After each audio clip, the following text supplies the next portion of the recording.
मेरा 26 साल का लड़का 2.5 साल पहले भगवान का प्यारा हो गया। उसके बाद हम अपने आप को संभाल नहीं पा रहे हैं। पहले तो प्रश्न ये है कि क्या करें हम। कितने बेटे फिर हैं आपके? एक बेटा था, एक बेटी मेरे साथ आई है, जमाई भी साथ आए हैं, देवता भी साथ आया है, पत्नी साथ आई है। भगवान की कृपा से, आपकी कृपा से हमने जीवन में कोई गलत काम नहीं किया और कहीं भी किसी प्रकार का गलत नहीं है। और अब हमारे साथ ऐसा क्यों हुआ और अब हम जीवन कैसे बिताएं? आपके साथ ऐसा इसलिए हुआ क्योंकि आपके भाग्य में पुत्र सुख था ही नहीं, पर आपने कोई पुण्य किया था। उस पुण्य के कारण भगवान ने आपको इतने दिन के लिए 25 साल तक आपको भगवान ने पुत्र का सुख दिया। आपकी केवल एक बेटी ही थी आपके भाग्य में, पर भगवान ने 25 साल के लिए एक बेटा भी दिया और बुला लिया। वापस के 25 साल पूरे हो गए। अब आपने कहा कि हम जीवित कैसे रहें? तो जिनके बच्चे नहीं हैं, समाज में बहुत लोग ऐसे हैं, क्या वो जीवित नहीं हैं? ये संसार में आपका जन्म बेटा बेटी पाने हुआ ही नहीं था। स्वामी विवेकानंद जी का तो कोई बेटा ही नहीं था, मीराबाई के तो कोई बेटा ही नहीं था।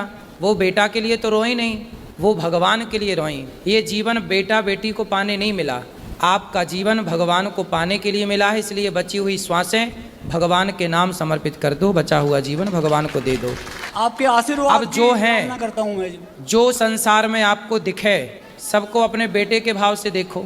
सब आपके बेटे हैं, सब आपकी बेटियां हैं। राधे राधे गुरुजी। मेरे मम्मी पापा को थोड़ा समझाओ, ये सारा दिन उसके नाम से रोते रहते हैं। मैं यूँ कहती हूँ, मैं सब करूँगी तुम्हारे लिए, लेकिन मैं कैसे समझाऊं, मैं कैसे।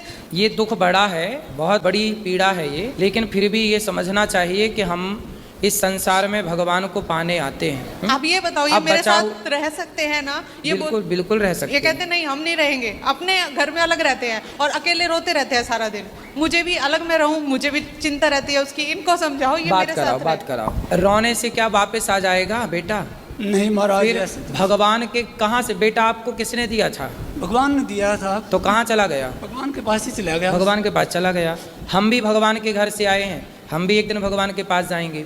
आप भी भगवान के घर से आए हैं, आप भी भगवान के पास जाएंगे। एक आदमी ऐसा बताओ, इस संसार में एक का नाम बताओ जिसके परिवार में, जिसके घर में कभी कोई मरा ना हो। कोई नहीं है। फिर ये मृत्यु लोक है, कोई पहले कोई बाद में, जाना तो सबको ही है।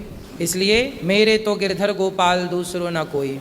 जितने आंसू बेटे के लिए आपने बहाए, इतने आंसू कभी भगवान के लिए बहाए हैं कि प्रभु कब दर्शन दोगे, कब मिलोगे? मेरी इच्छा वो तो मिल गए। यदि भगवान आपको मिल गए तो फिर किस बेटे की क्या जरूरत है? भगवान मिल गए तो सब मिल गए। ईश्वर को जिसने नहीं पाया वो 100 बेटे पाके भी क्या पाया?